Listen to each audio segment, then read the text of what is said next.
Bien, donc bienvenue, bonjour à tous.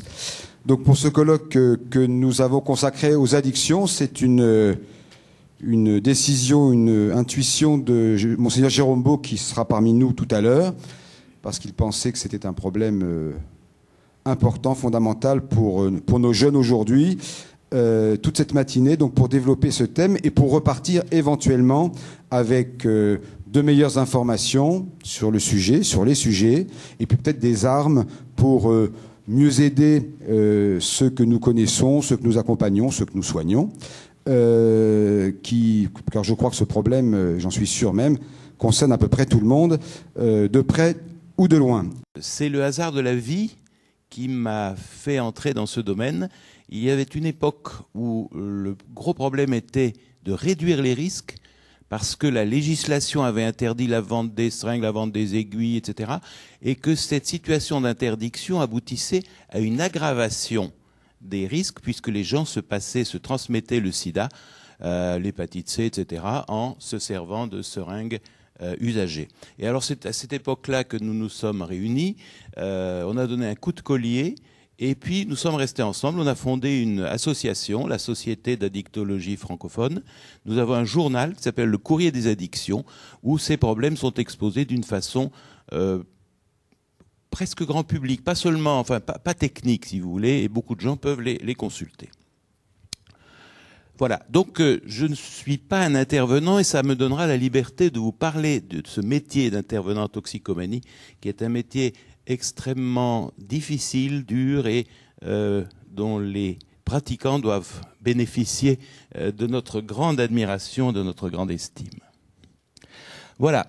Alors, je coupe peut-être un peu l'herbe sous les pieds de quelques intervenants suivants en parlant du vocabulaire. Le vocabulaire est extrêmement important. Il est extrêmement important parce qu'il y a des mots qui peuvent tuer, ou presque. Je me souviens d'un patient qui était un malade grave et avec qui j'avais noué des très bons rapports. C'était la première consultation.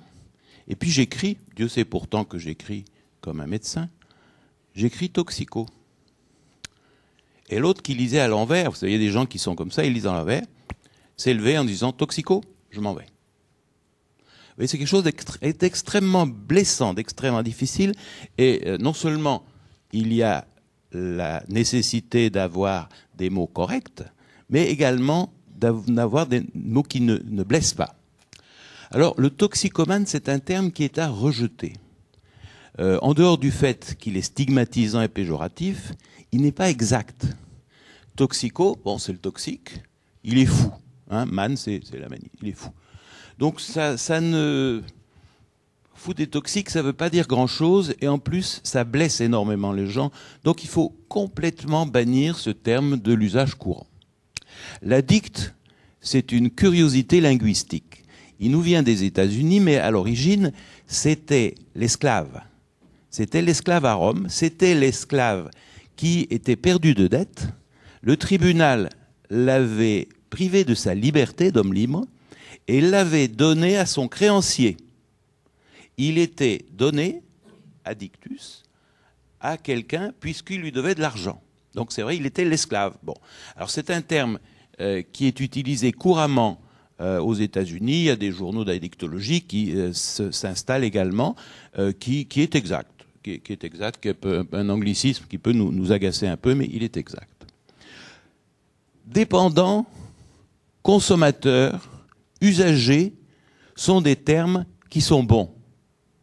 Ils sont bons parce que, d'abord, ils désignent une situation de fait.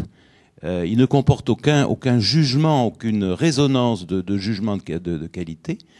Et donc, on peut dire, hein, c'est un dépendant ou c'est un consommateur d'héroïne, c'est un usager de cannabis, etc. Je crois que ça, ce sont... Alors, vous verrez que le vocabulaire a d'autres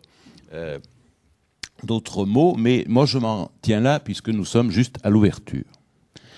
Il y a ce qui est consommé. Ce qui est consommé, la drogue. Alors la drogue aussi, c'est un mot qu'il faut bannir. Il faut le bannir parce que c'est un peu un anglicisme. Dans la langue anglaise, tout ce qui est consommé de façon illicite, c'est drug addiction. Bon, mais en même temps, drogue, ça fait allusion à des médicaments, à des produits qui sortent de chez le pharmacien. Or, il y a beaucoup de substances consommées qui n'ont rien à voir avec les drogues. Et donc, c'est impropre, on l'utilise. Il faut en tout cas jamais dire drogué, car c'est la même consonance péjorative que toxicomane. C'est un mot qui est imparfait et qui est insuffisant. Alors, il y a des substances licites, le tabac, l'alcool, le sucre. Et puis, il y a des substances illicites, qui sont interdites par des textes. Leur vente est soit interdite, soit réglementée d'une façon extrêmement stricte. Et puis, il y a les autres. Il y a les autres, tous les solvants, toutes les substances que les gens ramassent à droite, à gauche, qui sont à classer dans la catégorie des illicites, mais qui, à ma connaissance, ne sont pas frappés d'une punition, Didier. Hein, si tu respires du truc, on peut pas voilà. C'est néanmoins fort dangereux. Alors, il y a des addictions.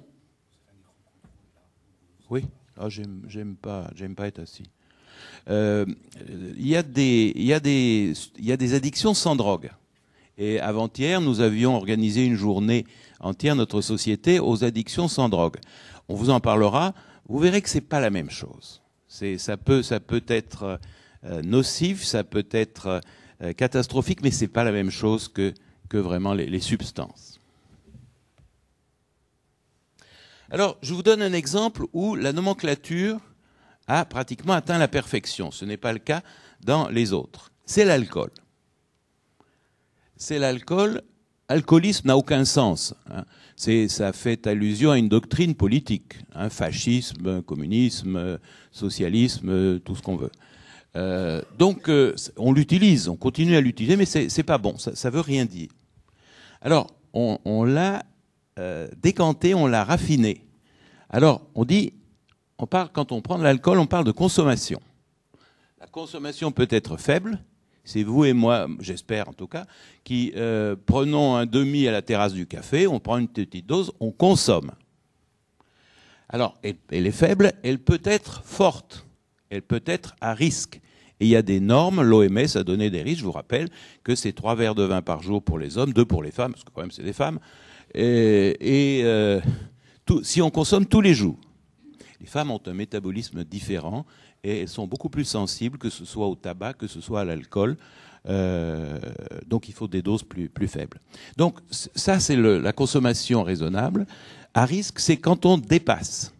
Alors vous voyez que dans ceux qui sont à risque d'être tombés malades, on peut être dépendant. C'est l'alcoolodépendance. C'est le type qui se lève le matin, dont les doigts tremblent, qui doit rapidement boire pour être mieux. Ça, c'est la dépendance, et sinon, il peut faire le délirium tremens, tout ce que vous voulez. Et puis, il y a les consommateurs forts, les consommateurs à risque, sans dépendance. C'est un très grand nombre de gens. Des gens qui boivent beaucoup, et qui, à l'âge de 60 ou 70 ans, peuvent se réveiller un jour avec une cirrhose. Alors qu'ils vous disent, mais moi, j'ai jamais abusé, et c'est vrai, mais ils boivent quand même leur demi ou bouteille à chaque repas, ou leur bouteille à chaque repas de vin, ils sont bien. Donc, vous voyez, sans dépendance.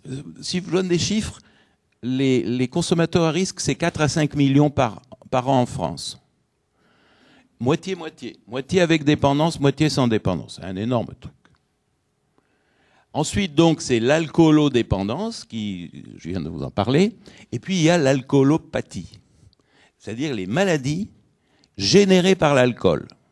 C'est la cirrhose, c'est la polynévrite, ce sont des cancers, enfin, il y a toute une liste. Vous voyez, dans le cas de l'alcool, on a mis à plat complètement, et le vocabulaire permet de distinguer des situations. Ce n'est pas le cas pour toutes les substances.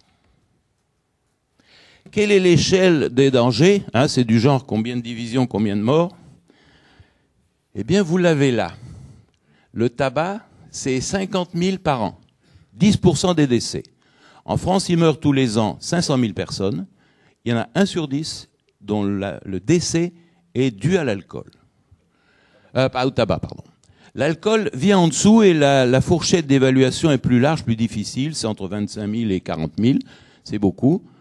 Alors en ce qui concerne les opiacés, j'ai pas des chiffres récents, mais Didier, tu vas m'aider. Hein, c'est quelques centaines par an. Il y a les gens qui font une overdose, mais il y en a finalement pas tant que ça. Et puis il y a des gens, alors bien entendu, il y a une mortalité qui est liée à la comorbidité, aux maladies associées, c'est-à-dire que les dépendants, les toxicomanes de nos jours, ils ne meurent pas de toxicomanie, ils meurent de la cirrhose parce qu'ils boivent et qu'ils ont l'hépatite C, ils meurent du cancer des bronches parce qu'ils fument comme des pompiers. C'est ça la mortalité. Bon. Et puis pour ce qui est de la vie gâchée, bien entendu, et puis les autres, la mortalité par les autres, on ne sait pas très bien, mais c'est très peu. C'est très très peu. Il n'y a pas que la mort dans les. Alors, je vous en ai parlé tout à l'heure des substances licites. Faut pas oublier le sucre, ça se devient. Pas oublier le sucre parce que c'est l'obésité et derrière elle tout un tas de maladies extrêmement importantes et probablement le sucre doit tuer plus que l'héroïne. Alors les illicites, je ne vais pas tous dire ni détailler, les opiacés, la cocaïne, le cannabis, les médicaments détournés, et puis tous les autres. Vous avez lu récemment dans les journaux ces gens qui ont l'impolitesse d'aller dans des boîtes et puis ils surdosent en un solvant, alors ils tombent et alors les autres les engueulent en disant vraiment vous nous gênez, on est obligé d'appeler le SAMU et tout ça, c'est pas bien. Donc il y en a beaucoup d'autres et je pense qu'il en sera parlé. Alors, il y a un point, ce sera dit sans doute souvent, c'est quelle relation, quand on est un soignant, quand on s'occupe de lui, quelle relation faut-il avoir avec un consommateur? Alors, c'est absolument pas un délinquant ni à stigmatiser ni à punir. La période punitive a été catastrophique. 1972, la loi Boulin, on attrape les toxicomanes, on les astreint à se désintoxiquer ou sinon ils vont en tôle, etc. Tout ça, catastrophique. Ensuite, on a interdit les seringues, donc ça nous a conduit à une épidémie de sida effroyable, sans compter que quand on est dans ce comportement, on n'a aucune confiance du sujet, on n'a aucune efficacité, c'est vraiment quelque chose qu'il faut bannir, même si à certains moments on se met en colère, on dit ah, vraiment celui-là, ils exagèrent, qu'est-ce qu'il fait, puis il vole, il fait des trucs. Bon. C'est pas non plus un copain, c'est pas quelqu'un avec qui vous devez faire ami-ami, comme quelquefois le médecin, mais parfois à tort, a tendance à faire amitié avec son patient. S'il est trop ami, d'ailleurs, la relation médicale ne marche pas. Mais il faut pas lui rendre trop service, il faut pas l'aider, parce qu'il va vous rouler, il va vous manipuler, il va vous tirer des choses. Donc c'est quelque chose en plus, et ça il faut aussi y faire attention. Toxico, on dit bon. C'est une personne dont la dignité doit être respectée complètement et qui mérite des soins, tous les soins que son état requiert, et qui doit quand même avoir une certaine part de responsabilité personnelle, parce que si vous dites c'est pas de sa faute, ce pauvre Zozio, il est voilà. Donc vous voyez ces difficultés, ces ambiguïtés qui sont le lot de la relation entre les soignants et pas seulement les soignants, les gens qui s'en occupent un peu et les dépendants. Sur ce point, il y a énormément, bien sûr, de choses à dire, mais nous en sommes à... Alors, qui s'occupe des dépendants? Alors, je peux en parler puisque j'en suis pas un moi-même et je les vois vivre. Alors, les intervenants, il n'y a pas de formation spécifique à l'origine. Ils sont venus, ils ont appris sur le tas. Alors, je sais pas, maintenant ça existe, Didier, il y a une formation, mais qui commence? Mais enfin, la quasi-totalité de ceux que vous voyez à l'œuvre, ils ont appris par eux-mêmes. C'est d'ailleurs un apprentissage qui est extrêmement efficace. Alors ça a commencé des médecins, mais c'était l'histoire, puisqu'on disait ce sont des malades, il faut les soigner. Mais il y a des infirmiers, des psychologues, des assistants sociaux, des éducateurs et beaucoup d'autres. Ils sont venus d'horizons extrêmement divers et ils ont appris une pratique qui est assez uniforme maintenant parce qu'ils ont appris le métier. Vous voyez, ça a été un métier sans que l'on passe le concours d'entrée. Et bien alors ça, c'est une appréciation personnelle. Ce sont vraiment des gens extraordinaires. Ce sont vraiment des gens épatants parce que vous ne pouvez pas imaginer l'ingratitude du métier. Vous décarcassez pour un type, voilà, il vous envoie promener, vous organisez un système pour lui trouver du travail, etc. Paf, il se remet dans la drogue, il casse tout, etc. Et il faut sans arrêt recommencer. Alors ceux-là, ils font pas 35 heures. Hein. Ils font pas 35 heures, ils font pas beaucoup les RTT, etc. Ils travaillent beaucoup parce qu'ils sont souvent accros à leur travail. Ils sont un peu dépendants. Mais c'est comme ça. Voilà. Je vous souhaite un bon colloque. Les images, c'est un certain nombre d'images fortes parce que je pense que on va l'émailler, tout l'exposé sera émaillé de ces images. Je crois que c'est intéressant en matière d'addiction de repérer un peu ces images parce qu'elles envahissent notre quotidien. Et là, j'ai mis, alors, les quotidiens, c'est des hebdomadaires, mais on aurait pu mettre des journaux. La drogue est très présente dans notre quotidien. Et c'est bien pour ça. Avec des débats qui reviennent de façon... Ça, c'est des débats qu'on a dû avoir il y a quelques années, mais c'est toujours les mêmes débats. C'est-à-dire, faut-il dépénaliser? Si c'était en vente libre, c'est très dangereux, etc., etc.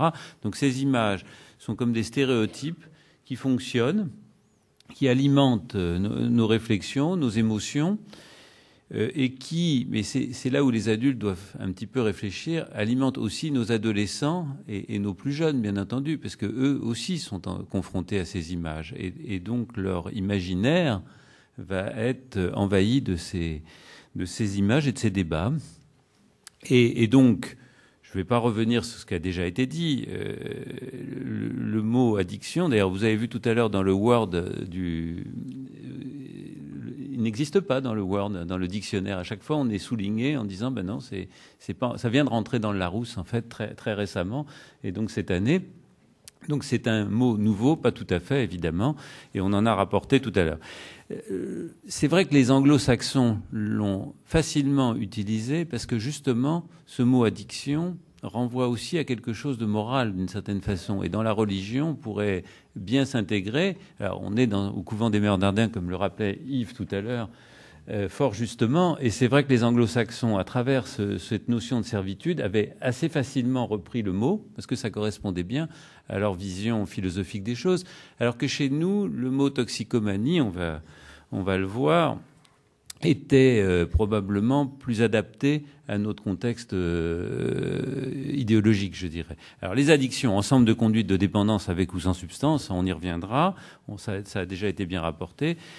Pourquoi cette pomme? Pourquoi on s'accroche? Effectivement, bon, le fruit défendu, excusez-moi du clin d'œil, ça c'est pour Jean-Louis que je veux vraiment remercier de m'avoir invité aujourd'hui. Moi, ces images sont tirées ont été faites par des jeunes créateurs que Didier Gell, qui était un des présidents, moi que j'ai apprécié quand il était à la Milt, avait fait travailler par des graphistes et donc il a donné lieu à une exposition et c'est assez intéressant. Un certain nombre de ces images ont servi d'ailleurs à une campagne de la Milt. Vous pouvez les retrouver au Crips, donc à Paris. L'addiction aux drogues est une maladie complexe, Yves Edel l'a rappelé tout à l'heure, son aspect compulsif, un besoin impérieux, le craving. Le mot craving, vous allez voir que les psychiatres comme nous sont très attachés au mot, bien entendu, au mot MAUX et au mot MOTS, bien entendu. Le mot craving est important parce que souvent on l'oublie et ça a été très bien rappelé tout à l'heure par cette jeune fille dont la vignette clinique de Yves sur cette jeune fille qui était confrontée simplement au mot cocaïne ou au risque de prendre de cocaïne qui d'un seul coup se retrouvait en manque. On avait repéré la même chose avec un autre produit qui était largement diffusé en France, qui était la codéine, et qui faisait qu'un certain nombre de patients, quand ils passaient devant une enseigne pharmaceutique, rien qu'en voyant les croix vertes, se retrouvaient en manque à la vision de l'endroit où ils allaient acheter cette codéine qui est en vente libre et qui reste bien entendu en vente libre actuellement. Donc ce besoin impérieux est important à prendre en considération dans la notion d'addiction parce que souvent on l'oublie et il provoque une rechute. Cette rechute n'est pas liée à la volonté, ça a aussi été très bien dit, c'est vraiment lié à des circuits neuronaux qui sont allumés, qui s'allument face à ce stimulus, et la personne ne peut rien y faire, bien entendu. Et c'est très difficile d'y résister, et on fait tout un tas d'ateliers comportementaux pour essayer d'aider les gens à maîtriser leurs envies. Ça fait partie du traitement qu'on met en place. C'est important chez nos patients, ça évite quand même qu'ils rechutent et ça évite éventuellement qu'ils remettent en cause tous les efforts qu'ils ont consentis pour essayer de se sortir de leurs problèmes de produits. Donc je laisse cette définition, on en a parlé. Simplement pour rappeler, et donc l'exposé d'Yvedel était vraiment là pour le dire, que les consommations de drogue sont des objets complexes et avec des univers qui se croisent autour de ces consommations de drogue, le droit, la justice, la médecine, la psychologie, l'économie maintenant, puisqu'on en parlait jeudi avec un philosophe qui nous a rappelé l'abus d'argent peut être nuisible à la santé, pas seulement, je veux dire, celle des traders, et éventuellement à la nôtre indirectement quand les traders se mettent à être un peu pris par leurs abus. Hein. Et c'était très intéressant cette réflexion philosophique sur cette question de l'argent. Et au sein de ces différentes disciplines, évidemment, les limites sont floues entre chacune de ces appréhensions du phénomène, délinquance, déviance. Faut-il considérer l'usage d'un même produit qui appartient simultanément au monde du médicament, du loisir, du toxique, ça a été très bien rappelé. Les relations avec la plante sont-elles à penser de manière économique, agricole, écologique, esthétique, médicale, voire législative? On voit bien que c'est très compliqué pour une société de se positionner et pour le citoyen de cette société face à ces complexités de se faire ne serait-ce qu'une opinion et éventuellement, puisqu'on est devant avec des parents aujourd'hui, la transmettre à ses enfants en ayant la difficulté de fournir des repères. C'est vrai qu'on est tous tentés de le faire à partir de notre propre expérience. Vous avez entendu l'expérience des médecins tout à l'heure, mais vous voyez que les médecins sont très modestes dans ce domaine et laissent la place probablement à beaucoup d'autres opinions qui peuvent tout à fait se croiser. On est dans des univers d'opinions complexes et cette complexité nous ramène à la toxicomanie telle que les années 70 nous l'avaient léguée. Une équation à plusieurs inconnus et l'usager avec les disciplines de la psyché, du soma, donc ça a été aussi bien évoqué, l'usage, on a parlé de David Le Breton, des sciences humaines tout à l'heure, les contextes d'usage et toutes les sciences sociales qui nous permettent de mieux comprendre comment cette complexité s'organise. Alors, un tout petit peu d'épistémologie, et on passe tout de suite à des grandes lois. Ça a été évoqué, je ne vais pas le rappeler. C'est vrai que ces théories de l'épidémie en France nous ont amené à la notion de toxicomanie, bien entendu, puisque c'était une contagion, une maladie. Le modèle qui était en face de nous était le modèle de la tuberculose, avec son dépistage, sa cure, sa post-cure, sa réhabilitation et sa réinsertion sociale. Peut-être il y a des anciens tuberculeux dans la salle ou des gens qui ont été confrontés dans leur famille à la maladie tuberculeuse. On voit bien que les mots qu'on utilise dans le traitement et dans la prise en charge des toxicomanes, en tous les cas en France, sont très liés à cette maladie, à ce modèle sanitaire. Et ça a probablement été un des avantages des addictions, de nous sortir de cette vision du problème. Parce qu'en effet, il faut y prendre garde quand on s'exprime, la question de la morale est toujours présente dans ces débats sur les problèmes d'addiction et dans toutes les argumentations qui sont faites en matière de définition de produits, de comportement des usagers. Et bien entendu, quand on est soignant, quand on est thérapeute, on n'est pas là pour faire passer nos conceptions morales, même si bien entendu on en a, et si bien entendu on peut les défendre, elles ne sont pas à imposer à l'autre. Il faut respecter les choix de la personne qui est en face. C'est souvent très difficile et on a souvent tendance, et c'était très bien rappelé par voyant Christopherov dans l'introduction, à essayer de dire oui, mon jeune ami, tu peux faire ci, tu peux faire ça, on peut t'aider, etc. Ou au contraire, ce qui est encore pire d'ailleurs, se dire après tout on peut rien faire, on le laisse.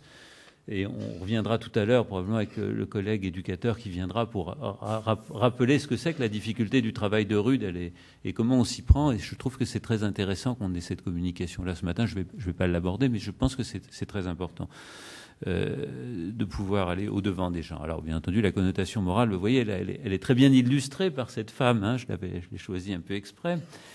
Et elle rapporte probablement chez nous, même là, un petit peu d'érotisme comme ça. Bon, conception de toxicomanie et d'addiction. Le terme toxicomanie maintenant est délaissé. l'image d'une personne qui utilisait des produits toxiques et bafoue l'interdit social, c'était effectivement là-dessus. Le toxicomane délinquant qui s'adonne au vice est maintenant bien abandonné, et on est donc en présence d'une personne malade, en état de souffrance psychologique, médicale et sociale. Le mot souffrance est important parce que c'est ce qui justifie l'intervention de soignants. C'est bien là où notre société, dans sa grande sagesse, a laissé place petit à petit à la médecine, aux soignants et plus largement à l'aide et à l'entraide, à l'accompagnement qu'on peut faire de ces personnes. Et je crois que c'est une décision sage, même si elle peut toujours être mise en cause. Et on voit bien que des fois, les politiques fluctuent et ont tendance, on voyait les unes des journaux tout à l'heure, à utiliser ce problème de drogue pour des objectifs qui ne sont pas forcément ceux de soulager la souffrance de nos concitoyens, mais c'est hélas la loi du genre. Alors, au début, qu'est-ce qui se passe au début? Ben oui, effectivement, au début, il y a un usage, et ça a été très bien rappelé tout à l'heure. Tabac, cannabis, chez les jeunes actuellement, sont les drogues d'entrée. Et puis, SPA, ça ne veut pas dire Société protectrice des animaux, ça veut dire substance psychoactive. Excusez-moi, on a quand même du jargon. J'ai essayé de l'enlever, mais c'est plus fort que nous. Et puis, l'alcool, bien entendu, on en a parlé. Et cet usage... Alors, un modèle classique avec des drogues légales, le cannabis, puis après les autres drogues, c'est Denis Kandel, c'est pas nouveau ces étapes d'utilisation, parce que sinon on nous explique bien entendu que c'est le cannabis qui a introduit toutes les drogues. Il y a d'abord l'alcool, d'abord le tabac, faut pas oublier, et c'est quand même dans nos sociétés, en tous les cas, ces drogues d'initiation sont quand même les drogues les plus utilisées. Et un petit, comment dirais-je, détour par ces problèmes de rites d'initiation, puisque c'est vrai que ça serait intéressant, mais je ne vais pas le développer, puis peut-être que Béatrice y reviendra tout à l'heure sur l'usage de cannabis et sur l'initiation, qui a une recherche de sens de plus en plus chez nos adolescents à travers les sensations. Et qu'on pourrait s'interroger, par exemple, cette mode de la chicha, de l'usage du bang, de recherche de sensations fortes, comment ça a pris très vite, comment ça s'est très très vite développé. Et je trouve que cette mode-là correspond quand même à quelque chose qui est quelque chose d'actuel sur cette recherche de sensations. Et le mode d'usage est quand même très, très significatif de cette recherche. Alors, l'abus, on en a parlé tout à l'heure, je vais le faire sur un autre mode, parce que je trouvais que c'était intéressant de regarder. Il y avait une petite étude faite par des psychosociologues sur l'abus de drogue à travers deux axes. L'axe de l'insertion du jeune, qui est quand même un des problèmes à laquelle notre société est, et puis d'autre part, le mode d'usage. Et ils s'étaient amusés.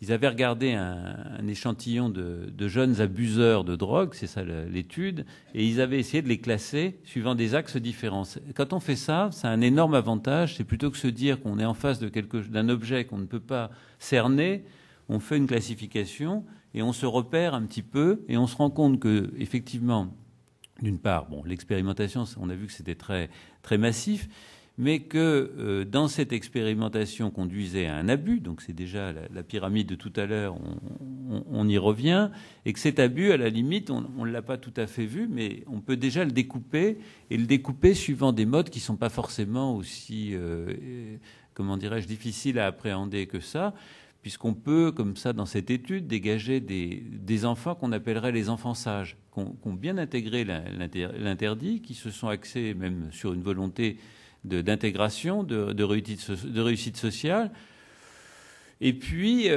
qui vont avoir un usage transitoire de produits qui va les aider justement dans cette trajectoire. Une deuxième catégorie d'abuseurs, alors ça c'est quelque chose que vous repérez assez facilement, les fêtards, des jeunes qui vont consommer des produits dont d'ailleurs on va peut-être les retrouver dans les accidents de la route de tout à l'heure avec le cannabis, parce qu'effectivement on fait la fête, on consomme, C'est des moments de plaisir festif, bien organisés, pour s'éclater, le mot revient très, très souvent, avec souvent un pouvoir d'ailleurs de socialisation, contrairement à ce qu'on peut croire. Ces groupes-là permettent aux jeunes de se faire des copains. Les copains, on les garde, c'est les copains de régiment avant, mais ça reste très longtemps. Et ça, au contraire, ça remplit le carnet d'adresses. Et donc, ça permet probablement, c'est un rôle structurant, contrairement à ce qu'on peut croire.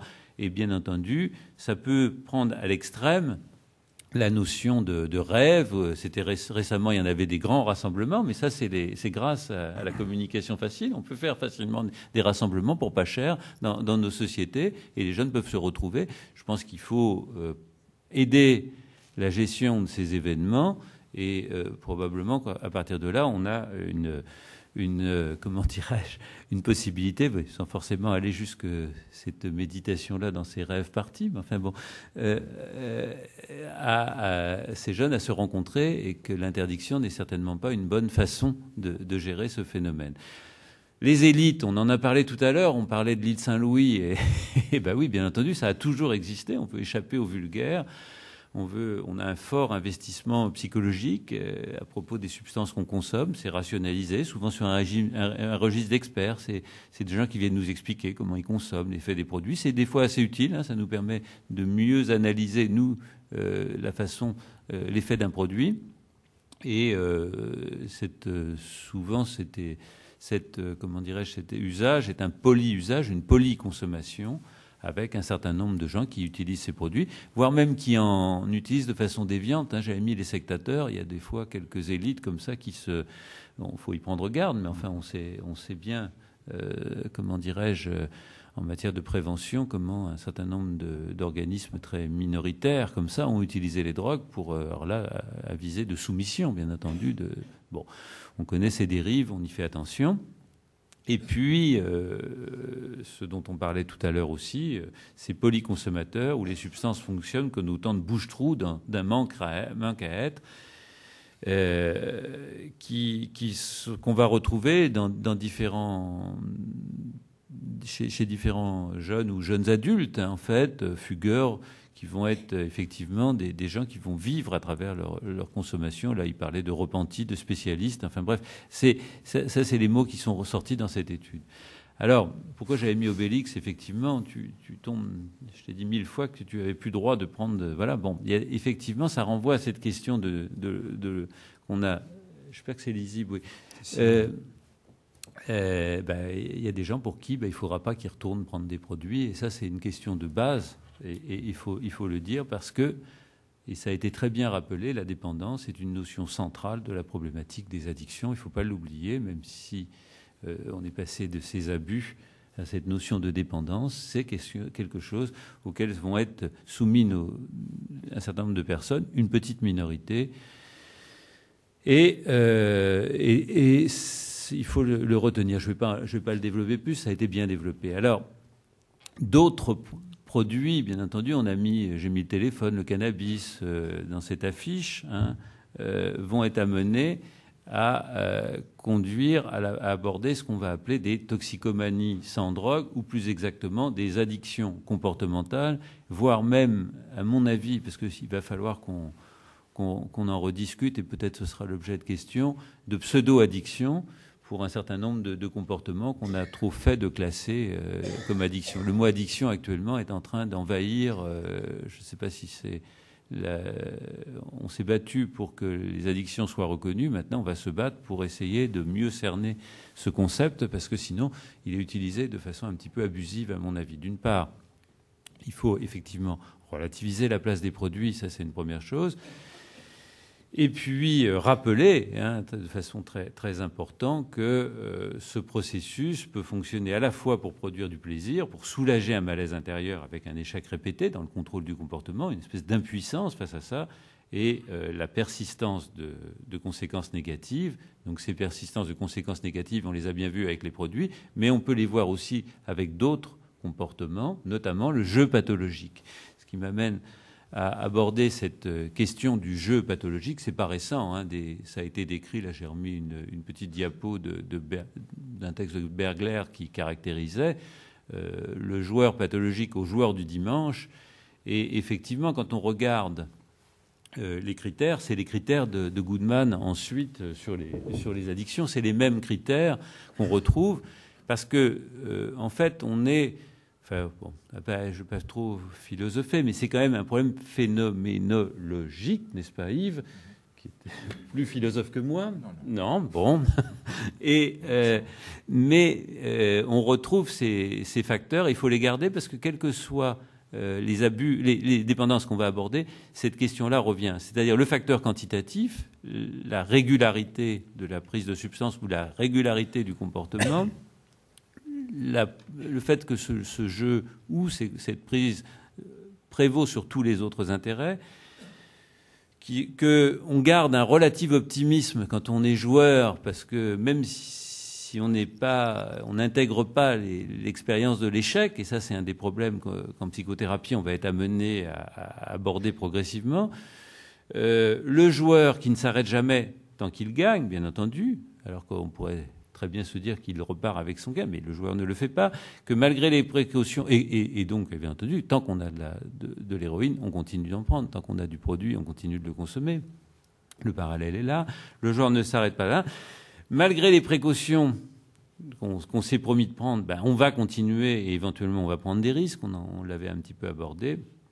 Et puis cette sensation très que décrivent les joueurs, le thrill, est une sensation. Alors on a beaucoup de mal à traduire tous ces mots anglais en français parce que chez nous les mots n'expriment pas tout à fait la même chose et on est obligé de faire beaucoup d'adjectifs, de qualifications pour essayer de rendre compte de la même chose. Donc une sensation de frisson, d'excitation, de vibration durant les phases de jeu. Alors ça c'est le gambling. Et le plaisir, donc, c'est juste une question d'équilibre, oui. Et la dépendance, vous voyez comment on tombe dedans. Bien entendu, c'est une question de plaisir. Et j'ai repris là, les dernières diapositives à Serge Tisseron parce que je trouve qu'elles étaient très, très bonnes. Du gambling, on passe au gaming, c'est-à-dire, là aussi, le français est embêtant parce que le jeu, c'est le jeu et on parle de la même chose, même si le jeu, donc on est obligé de dire pathologique pour bien le séparer du jeu des enfants, avec toutes ces caractéristiques. Je ne vais peut-être pas trop le développer, mais enfin, il y a du plaisir dans le jeu et c'est une très bonne chose. C'est Winnicott, hein, la bonne référence sur le sujet, me semble-t-il, et c'est très bien décrit. Ça développe des compétences. Bien entendu, les enfants, il faut qu'ils continuent à jouer. Ils ont besoin de jouer. C'est indispensable à leur maturation. Ça leur permet de communiquer. Ça leur permet de gérer leurs contacts sociaux. C'est au travers des jeux qu'on se confronte à l'autre. Et c'est un territoire très important. Enfin, là, je ne vais pas développer trop ça devant les parents. Je pense qu'on en est tous convaincus. Ça permet l'expression symbolique de l'agressivité. Et c'est important d'arriver à travailler ces questions-là. Ça maîtrise un certain nombre d'angoisses, ça permet aussi, on parlait de Le Breton tout à l'heure, de rites initiatiques, c'est très important. Le jeu fonctionne comme rite initiatique. Ça permet d'intégrer des situations pénibles dans sa personnalité en manipulant des figurines symboliques. Moi, j'étais confronté à ma fille très récemment, au moment de l'enterrement de sa grand-mère, qui déposait sur la tombe un message et qui ne voulait pas qu'on le lise, et le message a été jeté dans la tombe. C'est très important ce qui se passe dans ces moments-là et comment une adolescente a pu maîtriser ses angoisses à ce moment-là. Le jeu permet aussi d'explorer un certain nombre de facettes très, très importantes, les hommes, les femmes, les jeunes, les vieux, les compétences donc et ça initie donc l'enfant avec un certain nombre de tâtonnements, d'essais, d'erreurs, éventuellement de nouvelles technologies aussi. Et ça, on y reviendra à la fin sur les problèmes de prévention. Je crois que l'enfant actuellement va nous aider à les appréhender, ces nouvelles technologies, parce qu'on est souvent dépassé, voilà, on va le dire comme ça. Alors, le réel aura toujours le dessus. Ça, c'était l'affiche des jeunes. Vous voyez comment ils reprenaient, nos jeunes créateurs, plaisir, risque et dépendance. Et oui, le jeu peut permettre de fuir une réalité extérieure vécue comme dangereuse et persécutrice. Le joueur ne joue plus seulement par plaisir, comme on en parlait tout à l'heure pour nos jeunes. Il joue pour réduire un déplaisir. Et là, on rentre dans quelque chose d'intéressant. Fuir une souffrance psychique, fuir un événement douloureux de la vie personnelle, fuir un événement douloureux de la vie familiale, fuir l'expérience douloureuse de la lenteur. Ça, c'est Tisseron qui disait ça l'autre jour. Je trouvais que c'était pas mal par rapport à ces enfants qui sont en échec scolaire, et ça va vous parler, et qui réussissent au jeu, parce que là, ils y passent le temps qu'il faut, on leur laisse le temps qu'il faut, et souvent, on ne respecte pas le temps des apprentissages de nos enfants. L'école est beaucoup trop exigeante, les programmes sont de plus en plus... Le ministre Darcos, c'est terrible, nous met des contraintes de plus en plus fortes. Il faudrait que nos enfants sachent calculer, lire, etc., à des âges précis. Non, le développement de l'enfant ne se fait pas de cette façon-là. Je crois qu'on est adulte à 25 ans, c'est ça, si je ne me trompe 27. Pas. 27 ans, c'est ça. Donc, il va falloir expliquer ça à nos dirigeants, et que l'adolescent qui n'a pas réussi son bac, c'est pas forcément un drame, que le redoublement n'est pas forcément un drame, et qu'un peu de tolérance dans ce domaine permettrait probablement à moins de crises dans les familles, et un peu moins de discours politiciens absurdes auxquels on est confronté actuellement. Nos enfants ont le temps de se développer, donnons-leur le temps de se développer. Ça fait partie des choses, sinon ils vont fuir la réalité extérieure qui leur devient persécutive. Et ça, c'est quand même des bases de la psychologie. Il n'y a pas besoin d'avoir fait Sciences Po ou l'ENA ou je ne sais quoi pour comprendre ça. C'est du b à bas. Donc, il faut ramener les choses, parce que sinon, effectivement, c'est vers ça qu'ils vont fuir, bien entendu. Excusez-moi, c'était une petite opinion comme ça exprimée. Fuir une réalité intérieure, là on rentre dans des choses beaucoup plus douloureuses, parce que ça c'était l'extérieur qui était persécutif. À la limite, les gamins, ils savent faire les pieds de nez qu'il faut aux adultes. Mais quand ça commence à devenir intérieur, les choses sont beaucoup plus graves. Et on voit bien que le joueur va essayer de maintenir là une activité fantasmatique. J'ai commencé moi aussi à rentrer dans des références psychanalytiques, n'est-ce pas, Yves? J'avais essayé de pas trop déborder sur ce sujet, mais bon, malgré tout, on a besoin. Et petit à petit, ça va être notamment important pour un certain nombre de joueurs et de jeunes qui ont été vécus. On parlait tout à l'heure des traumatismes de ces enfants auxquels ont été soumis les enfants. Petit à petit, le traumatisme initial est évacué et métabolisé à travers le jeu pour essayer de l'oublier. Et le jeu fonctionne à ce moment-là comme quelque chose en boucle et qui va amener donc effectivement à envisager la question de la dépendance au jeu. Alors, c'est une question un peu compliquée, sur lequel, là, la diapo est de Serge Tisseron, et vous le retrouverez dans un livre qui s'appelle « Virtuel mon amour », qui vient de sortir, qui est, à mon avis, un ouvrage assez intéressant sur cette question. Puis vous le retrouverez aussi dans un entretien qu'on a conduit avec Florence Arnold et Serge Tisseron dans le prochain numéro du Courrier des addictions. Alors, on l'a un peu vulgarisé, ce qui permettra pour pour qui ces notions sont des fois un peu complexes. On en a fait, il nous l'a gentiment corrigé, ce qui fait que le texte cet entretien permet d'aborder cette question de façon assez rigoureuse, tout en la vulgarisant, ce qui est important. Alors, effectivement, y a-t-il une dépendance au jeu? Parce que je pense que c'est une des questions qui était posée dans les questions d'aujourd'hui. Alors, d'abord, les systèmes régulateurs de l'impulsion. Qu'est-ce que ça veut dire, ça?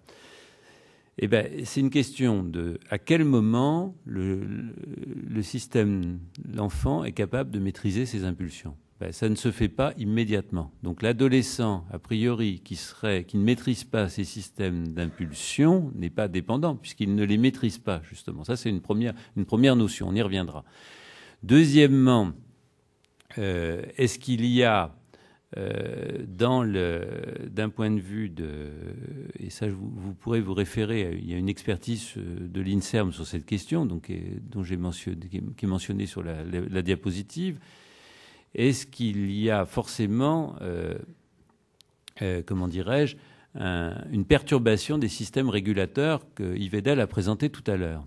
Ça reste très discuté parce que ce n'est pas encore prouvé. Donc, d'un point de vue neurobiologique, la question reste ouverte.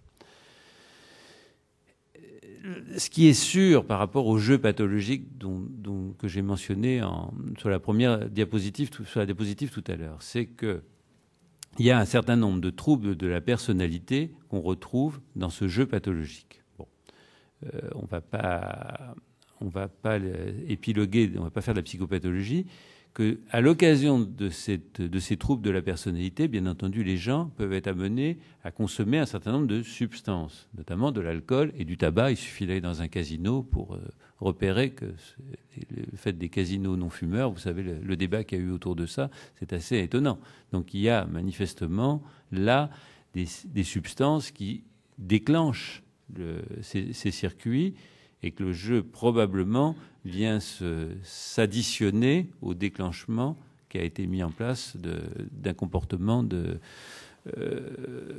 dépendance. Donc le jeu agit plus comme un facteur, vient plus se surajouter au problème qu'autre chose. Ça, c'est l'opinion de Jean-Paul Tassin.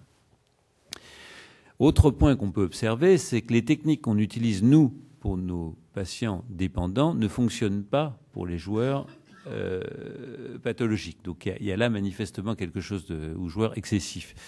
Donc c'est quelque chose qu'on peut repérer.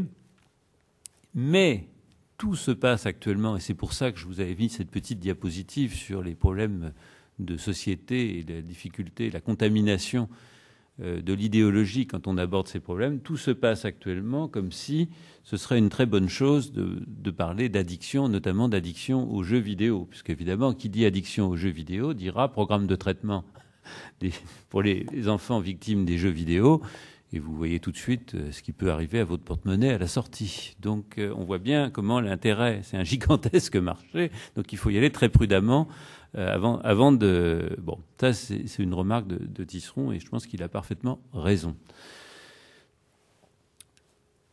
Et ce qui nous amène donc à aborder le jeu excessif au moment de l'adolescence, qui est une question qu'il faut aborder comme quelque chose, un problème de l'excès adolescent. Et l'adolescence est l'âge des excès. Et c'est normal, puisque c'est une appréhension, c'est un processus de maturation. À l'adolescence, tout est flottant, c'est ce que je mets là. L'adolescent, on peut très vite parler d'addiction chez l'adolescent, au risque de le stigmatiser. Ça a été rappelé pour l'adulte, mais bien entendu, c'est rappelé pour l'adolescent. Il ne s'agit pas de dire à un adolescent, tu es un addict, tu es un toxico, je ne sais quoi, ça n'a pas de sens. Le système de contrôle de l'impulsion se met en place très tard, et là, c'est même entre probablement la puberté et 25 ans, enfin, même peut-être plus tard, et on ne peut pas employer le même mot pour désigner un système qui se détracte chez l'adulte dépendant, on en a vu tout à l'heure l'explication, et un système qui n'est pas encore constitué. Il faut laisser à l'adolescent la possibilité de faire ses expériences. Le jeu vidéo excessif à l'adolescence, je n'ai pas eu le temps de l'expliciter, mais je pense que pour certains d'entre vous, vous avez vu vos jeunes jouer, est le plus souvent une manifestation donc de la crise d'adolescence. On ne guérit pas une crise de l'adolescence, on l'accompagne, et pour cette raison, il est donc préférable de parler plutôt de jeu compulsif à l'adolescence que d'addiction au jeu ou de dépendance au jeu, en tous les cas chez les adolescents. Alors, les propositions de traitement existent. Je ne sais pas s'il me reste encore quelques minutes Quelques minutes, donc je vous les laisse les lire.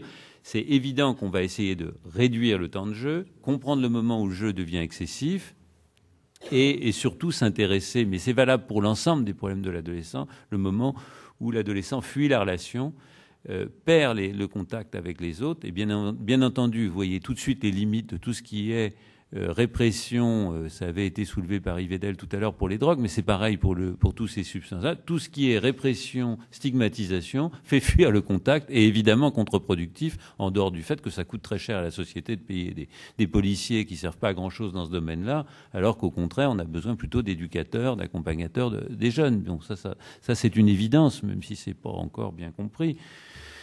Et puis, Dernier conseil, ça je vais me prendre le temps quand même de vous les donner parce que c'est très pratico-pratique et je trouve que c'est bien de terminer sur du pratico-pratique quand on a fait un exposé de ce type-là. Voilà, les mesures de prévention qui sont proposées, c'est le cadrage du temps d'écran, c'est pas très compliqué. On laisse pas un jeune avoir accès illimité à Internet la nuit, qui plus est dans sa chambre, parce que c'est pour Tisseron une forme de maltraitance de faire ça. Ça veut dire qu'on s'occupe pas de lui.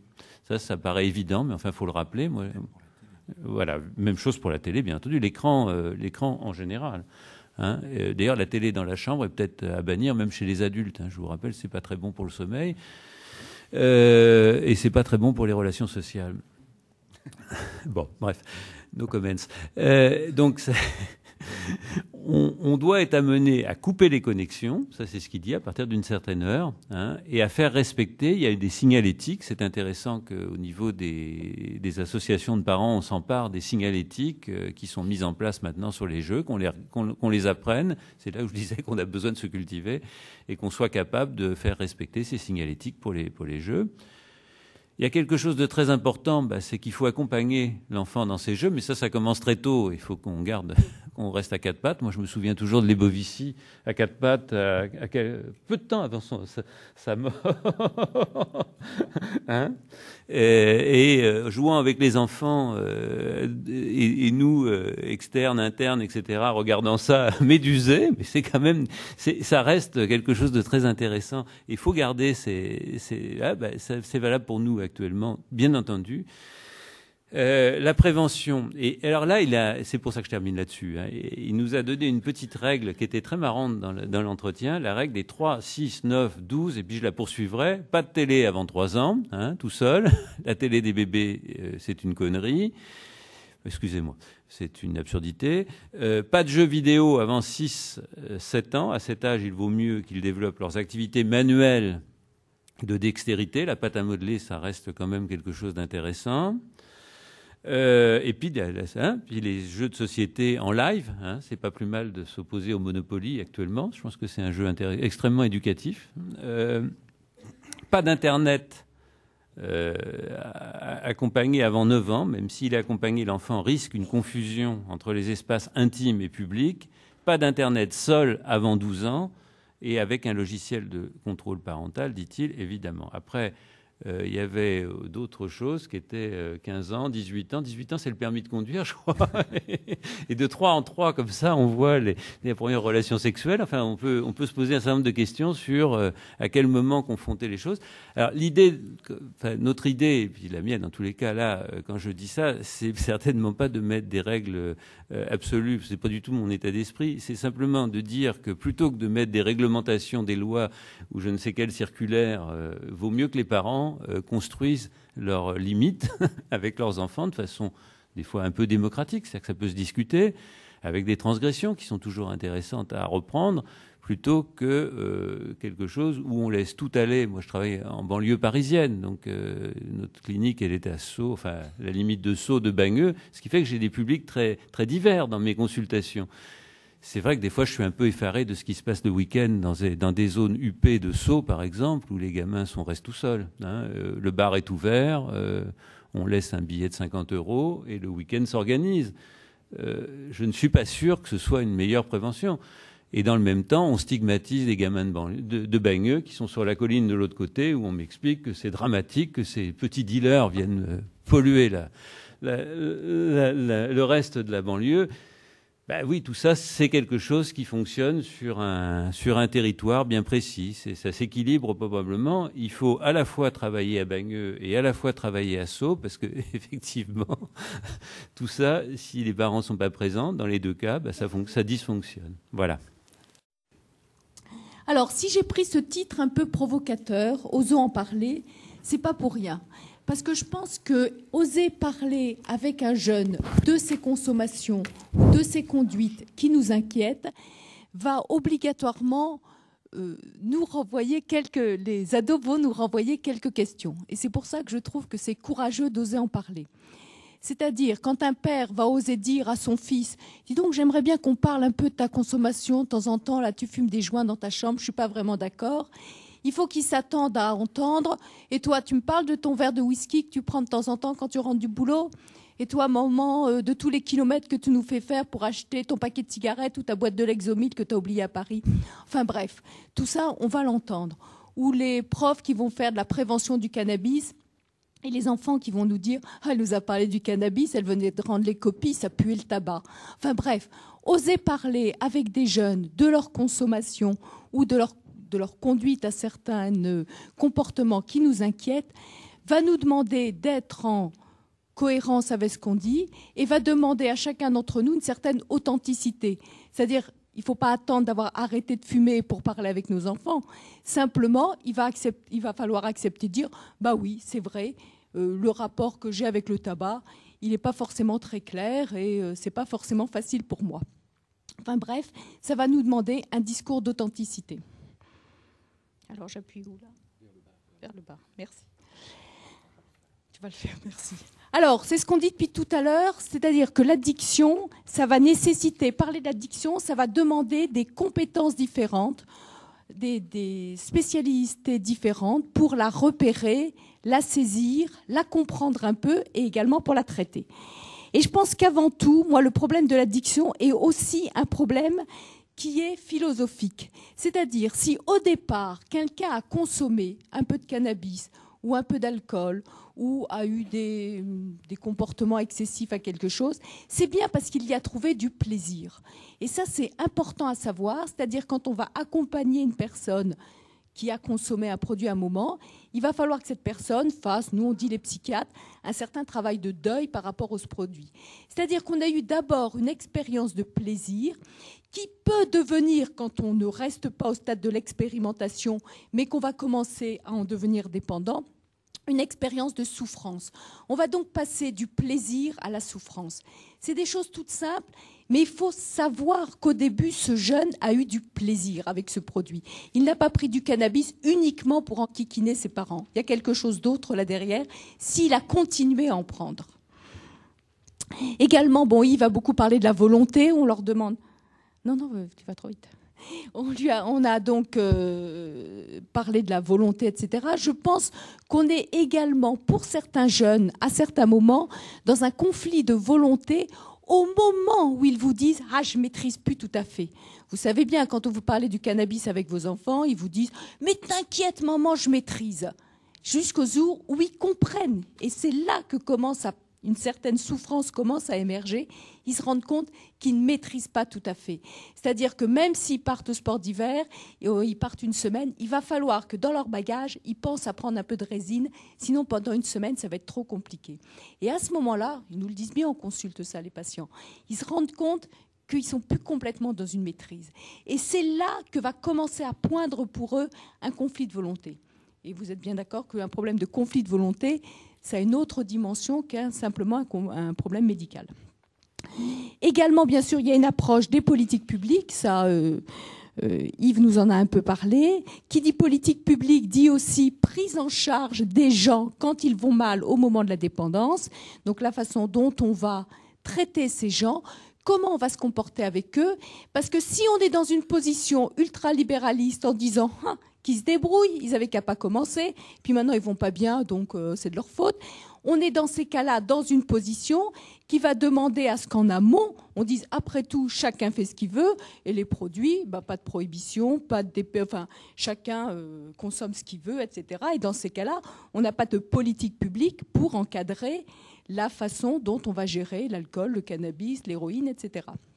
Donc la politique publique, nos conceptions de politique publique vont donc, ça va être important du début à la fin par rapport à la façon dont on tolère l'entrée des produits, mais également dont on prend en charge les gens. Une position juridique, bien entendu, puisqu'il y a tout l'encadrement par rapport à la façon dont on accepte la façon dont, circulent les produits. Également, je crois que vous avez eu une bonne démonstration de tout l'apport des neurosciences, et bien entendu de la psychologie, notamment avec tout ce qu'on vient de dire sur le jeu. La santé publique, Yves nous en a parlé en début d'exposé, pour savoir où on va repérer là où il y a des problèmes et quels sont les problèmes et où on va mettre nos offres de soins. Et là, à ce niveau-là, beaucoup de choses se sont transformées, où en effet, depuis quelque temps, l'hôpital devient également un lieu de soins pour certaines personnes. Et également la clinique médicale, tous les gens autour de cette table le montre bien. Vas-y. Alors moi, je fais comme tout le monde, je joue à la savante, je vous montre un cerveau humain. C'est simplement pour vous dire quand même combien les progrès en neuroimagerie nous ont permis de comprendre un tout petit peu mieux les problèmes d'addiction. Et en effet, c'est quand même, à la fois, je trouve ça surprenant, émouvant, tout ce que vous voulez, de penser que quel que soit le produit, mais également quelles que soient les conduites, et en effet, c'est vrai aussi bien pour... il y a eu des expériences avec les gens qui avaient des expériences mystiques, ça s'est fait sur New York, etc., que des gens qui consomment un produit. Ce sont les mêmes systèmes neuromédiateurs qui vont être activés à ce moment-là, et à savoir donc le système de la récompense, le système donc hédonique et les systèmes limbiques. C'est les progrès de la neuroimagerie qui nous l'ont montré, et également on va donc savoir par les circuits empruntés quels seront les neuromédiateurs qui seront impliqués dans ces processus.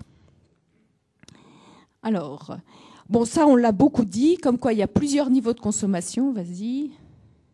Et que, tu peux y aller, et que bien entendu, quand on lit des articles où on nous dit la moitié des lycéens parisiens fument du cannabis, enfin on vous donne comme ça des chiffres souvent assez alarmants, etc. Il faut savoir de quoi on parle, et souvent dans les articles, c'est pas toujours extrêmement précis. En effet, la moitié des lycéens parisiens ont expérimenté le cannabis, mais seuls... Alors les chiffres sont controversés, mais on va dire 5 à 10% en deviendront dépendants. Pour la cocaïne, on a des chiffres plus élevés. On va dire qu'une personne qui a sniffé un rail de cocaïne n'aura à peu près que 20% que 20%, ça fait quand même des chiffres énormes, mais on en aura à peu près 20% qui deviendront dépendants. Donc c'est important de savoir, quand on lit des articles, quand on en parle ensemble, quand il y a de la prévention qui est faite, quand dans les collèges on dit oh, il y a tant d'enfants qui touchent au cannabis, de quoi il s'agit, qu'est-ce qu'ils prennent vraiment et quels sont les niveaux de consommation. Alors, je pense que quand un jeune est signalé comme prenant un produit, c'est intéressant un petit peu d'avoir des schémas un peu de pensée et de savoir ce qu'on va essayer de repérer. La façon dont va être pris le produit, le contexte de la prise du produit est capital. C'est-à-dire un jeune qui va prendre du cannabis dans un contexte festif pour être avec ses copains, mais qui va faire ça pour avoir du plaisir, pour être avec les autres, et donc pour lequel il n'y aura pas vraiment de trouble des relations interpersonnelles. On est dans un contexte complètement différent que chez un jeune extrêmement angoissé et qui va prendre du cannabis seul le soir pour essayer un petit peu de traiter, on va dire, d'auto-traiter son anxiété son angoisse. Donc le contexte dans lequel va être pris le produit est important. Ce qu'il faut savoir aussi, c'est suivant les âges, on n'a pas les mêmes contextes de prise de produit. L'alcool chez les jeunes va être très souvent pris de façon festive avec d'autres, alors que chez les adultes, l'alcoolisation sévère, les cas de dépendance à l'alcool, on va plutôt être chez des gens qui boivent seuls. Donc on a des modifications, des contextes de prise de produits selon l'âge des gens que l'on voit. Alors, les éducateurs le savent bien, on ne peut pas s'occuper d'un jeune sans prendre en compte à la fois et sa vulnérabilité et ses capacités. Et ça, c'est important à repérer parce que ça va mettre en cause le jeune, mais également les gens qui sont autour de lui. On ne sait pas grand-chose sur l'addiction. Qu'est-ce qui fait qu'un jeune va devenir dépendant d'un produit ? Mais on sait quand même 2-3 petites choses. Si ce jeune est d'un milieu dans lequel il y a d'autres problèmes d'addiction, c'est-à-dire le père est alcoolique, ou la mère est toxico, ou la grand-mère a eu un problème de dépendance au jeu, par exemple, ou je ne sais quoi, ce jeune a plus de risques de devenir dépendant que quelqu'un d'autre.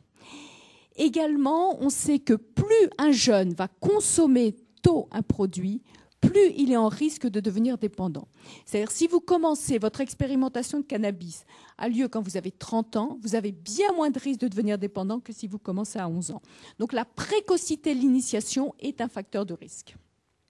Et dans les capacités, bien entendu, un jeune qui sera dans un milieu soutenant, aidant, avec des parents qui vont savoir lui proposer d'autres investissements, d'autres raisons de vivre, d'autres choses pour avoir du plaisir, etc., sera certainement plus en facilité pour sortir de sa dépendance que quelqu'un qui va être seul et sans personne pour l'aider.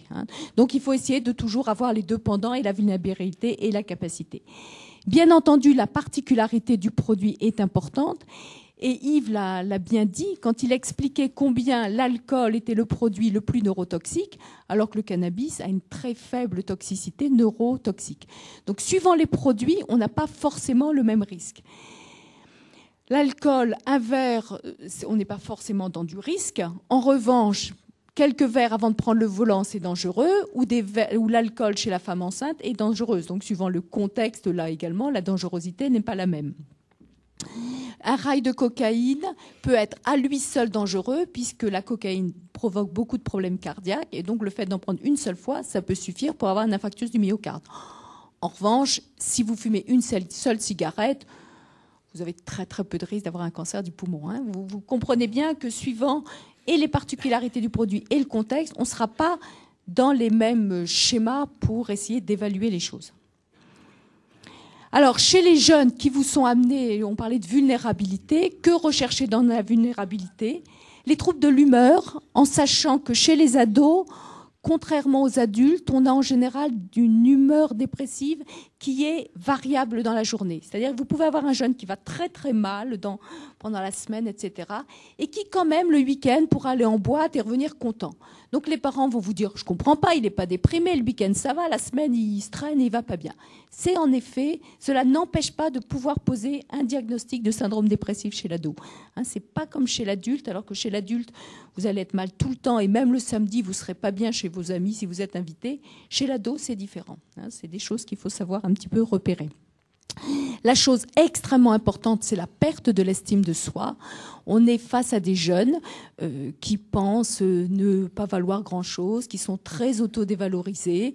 Et ça, c'est certainement un des facteurs de risque les plus sévères pour pouvoir devenir dépendant à un produit. Ça, c'est quelque chose que les éducateurs savent bien, la difficulté que peuvent avoir des jeunes à nommer leurs émotions. Ils vont vous dire j'ai vrillé, j'ai pété un câble, ah c'est ouf cette situation. Enfin bon, vous savez tout ça aussi bien que moi. Mais la difficulté qu'ils ont à pouvoir nommer les choses, avec même parfois un déficit sémantique. Je pense que tout ce qui peut aider les jeunes à pouvoir nommer un peu ce qu'ils ressentent, et ça c'est pas forcément le rôle du médecin, c'est le rôle de nous tous auprès des jeunes, est quelque chose où vraiment on peut les aider un petit peu après à pouvoir mieux définir leurs émotions et également ce qu'ils ressentent. La difficulté dans les relations interpersonnelles, ça c'est quelque chose d'important. Et également cette peur d'affronter les nouvelles étapes de la vie. Hein. Souvent la dépendance à un produit va commencer au moment où à la fois le jeune désire s'autonomiser et à la fois il en a extrêmement peur. Hein, on est souvent dans des moments extrêmement cruciaux comme cela. Alors les différents produits, le tabac. Il y a eu des chiffres là donnés sur le problème du tabagisme en France. Bon, alors les chiffres sont parfois controversés, mais certains vont jusqu'à dire 60 000 décès par an du tabac. C'est quand même, bon, ça peut se discuter. Mais enfin, c'est la première cause de décès évitable. Ce qu'il faut savoir quand même, c'est qu'on a commencé à interdire, donc la loi en 2008 sur l'interdiction du tabac dans les lieux publics, ces moments où le tabagisme passif a dépassé le nombre de décès sur la route. C'est-à-dire quand on a eu au moment où on a eu 5000 décès de tabagisme passif, on a eu plus de décès par tabagisme passif que de morts sur la route. Et à ce moment-là, ça a quand même fait réfléchir nos politiques de santé publique, où on s'est rendu compte combien le tabac était non seulement dangereux pour celui qui fumait, mais également pour tous les gens autour. Vas-y. Alors, l'alcool, en sachant bien sûr, quand les gens vous disent, vous savez, c'est pas grave, je bois pas d'alcool fort, ça c'est quelque chose que les jeunes nous disent beaucoup. Alors, on sera en Normandie, ils prendraient beaucoup de cidre. Ici, à Paris, c'est beaucoup de la bière chez les jeunes qu'on voit. Quand ils vous parlent en pinte, hein, quand on prend 5-6 pintes de bière, on est dans des degrés d'alcool non négligeables. Vas-y. Alors, l'éthanol, l'alcool, donc, vous le savez, enfin, on va faire ça très très vite, hein, on n'a pas les mêmes effets. Et le problème, c'est que les jeunes, au début, vont le prendre pour un stimulant, pour être bien avec leurs copains, parce que ça leur permet d'être bien entre eux, puis ils vont monter les doses, et notamment quand il y a des problèmes de cocaïne associés, comme pendant la cocaïne, vous avez un état de vigilance qui est plus long, à ce moment-là, ils peuvent boire plus, parce que la journée est plus longue, donc ils vont boire plus, ils ne vont pas se coucher, et ils auront des doses d'alcool extrêmement importantes. Et dans un deuxième temps, tout le monde sait bien, l'alcool est particulièrement sédatif, et là où ça commence à être dangereux, c'est quand les gens reprennent le volant après, ou quand les jeunes reprennent leur scooter. Très très rapidement, mais vous le savez bien, mais ça peut expliquer combien des jeunes, notamment dans les grandes écoles qui prennent de l'alcool, peuvent avoir à un moment des difficultés dans les apprentissages. C'est tous les troubles liés à l'alcool. Et ce que je voudrais souligner surtout, c'est la dernière chose, et c'est ce qui peut rendre les choses compliquées pour parler avec des gens qui sont en situation de dépendance de l'alcool, c'est que souvent on a des troubles du jugement avec des conclusions trop hâtives, la persévération de l'utilisation de stratégies inefficaces. C'est-à-dire que, mais ça on le voit avec les adolescents, mais on le voit aussi beaucoup, souvent, avec les parents des ados, avec les adultes que nous sommes, qui ont des problèmes de dépendance à l'alcool. Si j'ai marqué une petite chose comme ça, c'est que ce qu'on craint aussi quand les jeunes prennent des produits, c'est pour leur vie. Il y a quand même chaque année un peu dans les faits divers des soucis de jeunes qui ont pris de l'alcool et qu'on ne retrouve plus.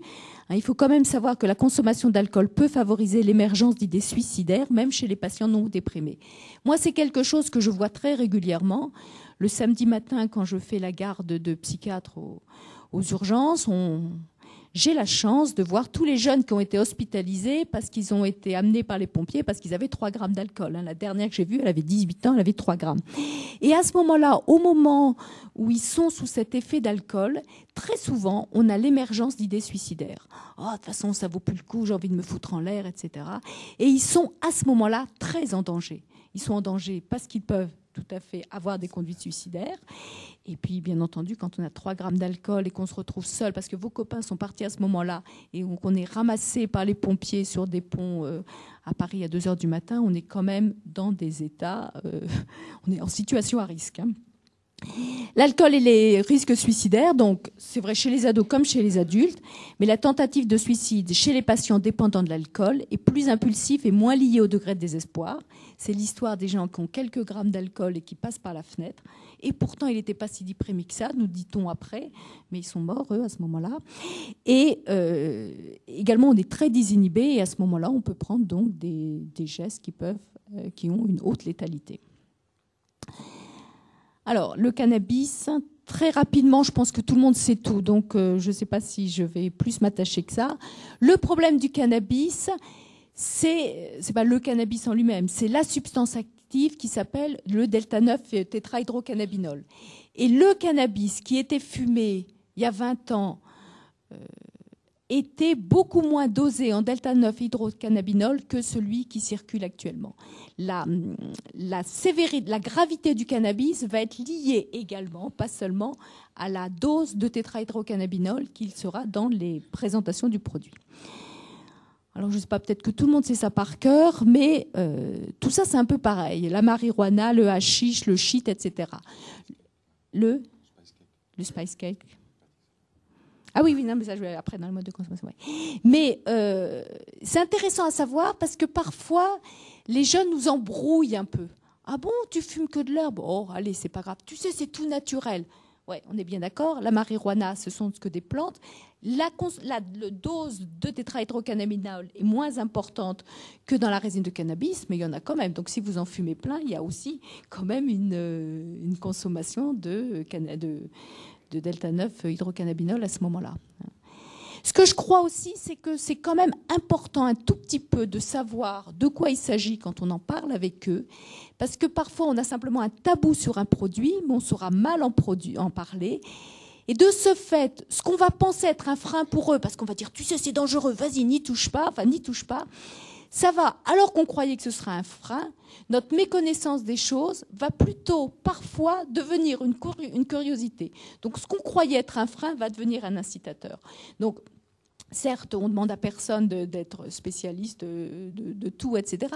Mais d'avoir 2-3 notions, et notamment pour ne pas se laisser embringuer dans des termes qu'on ne connaît pas bien, et dans ces cas-là, quelque part, ça sera difficile d'en parler avec eux. C'est quand même important d'avoir un tout petit peu de connaissance sur le sujet. La preuve, c'est pour ça que vous êtes là aujourd'hui, pour pouvoir un petit peu que notre méconnaissance et notre tabou ne deviennent pas un incitateur et restent un frein. Alors, dans les modes de consommation, bien entendu, ça se fume le plus souvent donc par joint, mais ça peut être c'est rare, mais ça arrive que ce soit quand on mange, dans les gâteaux notamment. Et ceux qui lisent Baudelaire tous les jours ou qui l'ont relu avec leurs enfants parce que c'était au programme, ont peut-être entendu parler de la confiture de Davamesque, où il y avait donc des aromates et également du chanvre. Voilà. Alors, qu'est-ce que ça donne au début ? Il y a 2 phases dans la prise de cannabis. Ça, c'est pour ceux qui veulent repérer un petit peu si les jeunes ont pris du cannabis. C'est cette euphorie. Moi, je trouve qu'une des choses qui est vraiment... Pardon, 5 minutes. Une des choses qui est vraiment le plus net, ce sont les rires inadaptés. Quand vous les voyez qui viennent de fumer un joint, ils se marrent pour tout et n'importe quoi. Même si vous dites des choses un peu... Oui, c'est vraiment des rires inadaptés. La loquacité, vraiment, il cause. Et c'est surtout cette impression d'une plus grande acuité sensorielle. Vas-y. Pour vous expliquer, je pense que Théophile Gautier nous aidera beaucoup mieux à comprendre. Mon ouïe s'était particulièrement développée, j'entendais le bruit des couleurs. Si je l'ai mis, ça c'est bien pour vous dire combien au début il y a eu un plaisir. Parce que ces jeunes vous racontent des histoires comme ça, que quand ils ont pris du cannabis, ils ont écouté cette musique et là ils ont senti des choses qu'ils n'avaient jamais senties. Et ils peuvent vous dire ça avec un certain plaisir. Et donc c'est intéressant de savoir que le cannabis permet aussi une meilleure acuité, une hyperacuité sensorielle. Ça peut être d'ailleurs quelque chose d'hyper agréable, ça peut être aussi quelque chose d'hyper angoissant, puisque dans 20% des cas, on peut avoir des attaques de panique. Vas-y. Et la deuxième phase, c'est celle de la torpeur, où on a un ralentissement psychomoteur et on a surtout cet état de détachement. Et ce qui va plaire aux consommateurs, c'est l'état de dissociation par rapport au tracas quotidien et aux souvenirs aversifs. Ouais, moi, j'aime mieux quitter le plancher des vaches parce que moi, toutes ces choses de tous les jours, ça me pompe l'air. Pour nous psychiatres, c'est d'ailleurs une des choses qui peut nous inquiéter le plus. Quand les gens vous disent « je prends du cannabis parce que ce que j'aime, c'est justement quitter le plancher des vaches », c'est donc cet état de dissociation dans lequel on est. Et si c'est ça qui leur plaît, là, on va être un petit peu inquiet parce que ça peut devenir quelque chose où le jeune prend prend mal part à la réalité. Et va être un petit peu détaché de la réalité. Alors, si j'ai mis des instruments avant, c'est pour la tachycardie, on l'a dit tout à l'heure, les symptômes physiques après la prise de cannabis. La xérostomie, ça veut dire la bouche sèche. Si je le dis, c'est parce qu'il y a beaucoup de jeunes qui fument du cannabis et qui ont des problèmes dentaires, parce que le manque de salivation, ça donne des problèmes dentaires. C'est comme ça que certains parents ont appris que leurs jeunes fumaient du cannabis. L'hyperémie conjonctivale, c'est les yeux rouges. L'appareil respiratoire, c'est donc la toux, avec quelques sécrétions pharyngées. Et parfois, ça peut être un bon prétexte pour proposer à son jeune d'aller en parler. « Oh, je trouve que tu tousses pas mal ces derniers temps. » « Oh ouais, c'est vrai. » Les jeunes, ils n'aiment pas trop tousser. Ça fait un peu tubard, ils n'aiment pas. Donc, peut-être qu'il faudrait aller en parler avec le médecin. Et parfois, c'est une bonne idée pour pouvoir mettre un tiers dans l'histoire. La tousse au cannabis, c'est quelque chose qui peut gêner certains jeunes. L'action orexigène, c'est donc, juste après avoir fumé du cannabis, vous avez faim, mais vous avez faim de choses immédiates à manger. Vous avez faim de McDo, vous avez faim de sucre, vous avez faim de quelque chose qui va vous combler, de Coca-Cola, de choses comme ça. C'est comme ça qu'aux États-Unis, il y a eu des études qui ont montré qu'il y avait des jeunes qui fumaient du cannabis, qui étaient obèses et qui étaient en dénutrition, qui avaient des manques de vitamines.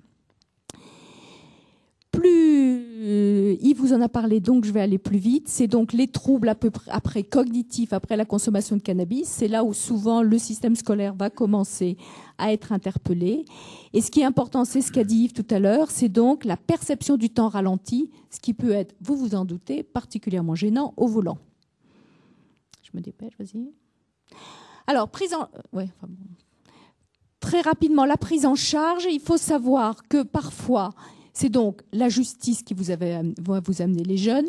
Plus souvent, chez les ados, ça va être le système scolaire, c'est-à-dire on te garde au bahut à condition que tu te fasses aider.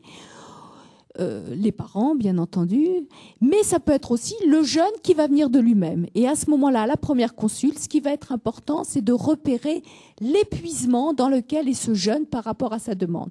L'épuisement parfois physique pour certains produits, notamment la cocaïne, des produits plus lourds. L'épuisement financier, pour des jeunes qui fument du cannabis, qui n'ont pas beaucoup d'argent de poche, ça peut être l'épuisement financier. Là où on fume le plus de cannabis, c'est quand même dans les arrondissements parisiens les plus friqués. Il ne faut pas l'oublier, ça. Mais ça peut être aussi l'épuisement psychique. Donc, dans la première prise en charge, quand les gens viennent d'eux-mêmes, c'est de repérer un petit peu cet épuisement. Repérer une dépendance. Alors, on a beaucoup parlé de la dépendance. Pour nous, s'il y a une dépendance, c'est qu'il y a une rupture. Donc, pour les parents, ça va être de reconnaître quand leur fils a commencé à aller mal ou leur fille et ils ont commencé à être alertés. C'est parfois des choses extrêmement simples que les gens viennent vous raconter. C'est pas toujours facile à repérer parce que l'adolescence, c'est aussi le moment où on change, où on n'a plus envie de faire la même chose avec ses parents. Mais il y a quand même beaucoup de familles où on continue à avoir quelques activités ensemble qui sont agréables et que tout le monde aime bien.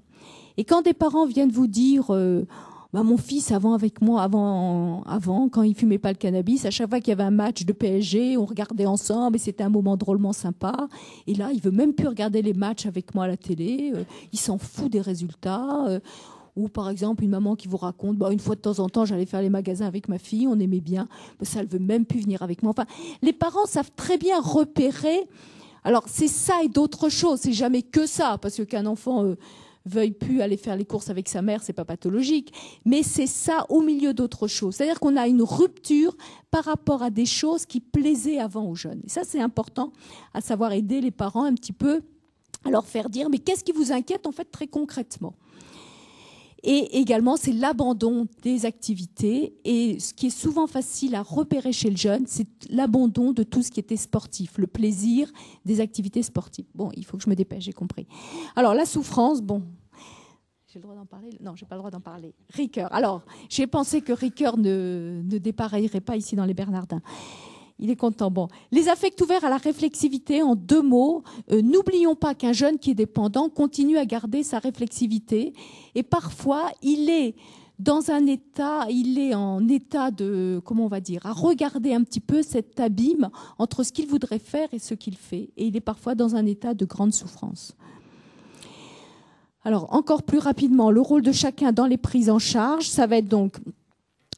Souvent, c'est l'aide du médecin généraliste est importante. Quand j'ai parlé que quand un enfant tousse, peut-être que le médecin généraliste va pouvoir être interpellé, mais il y a plein. Quand les parents un peu ont envie de mettre un tiers dans l'histoire, c'est souvent le médecin généraliste qui peut être là. Il ne faut surtout pas aller parfois plus vite, demander. Le médecin généraliste est souvent un excellent intermédiaire pour dépister, pour évaluer et pour orienter. Le médecin généraliste, mais aussi pour les établissements qui en ont un, le médecin scolaire et l'infirmière scolaire. Nous, on a eu, au centre où je travaille, énormément d'infirmières scolaires qui nous ont envoyé des patients. Et donc, il va falloir construire un cadre autour de ce jeune, mais ça, on va en parler peut-être dans la table ronde. Une alliance thérapeutique dans un cadre cohérent, contenant, flexible et non persécutoire. C'est facile à écrire, très difficile à faire. Vas-y. Sans oublier un soutien à la parentalité, c'est-à-dire que les parents, pour eux aussi, c'est pas facile. Et il va falloir aussi savoir les soutenir, les aider et aussi les rassurer dans leur capacité de parentalité, parce que quand on est parent, moi je dis souvent aux parents, c'est un métier beaucoup plus difficile que de s'occuper de toxicomanes, je crois, d'être parent. Et de aussi pouvoir dire à des parents, si vous avez fait ça, c'est aussi que vous pensiez que c'était la bonne chose à ce moment-là.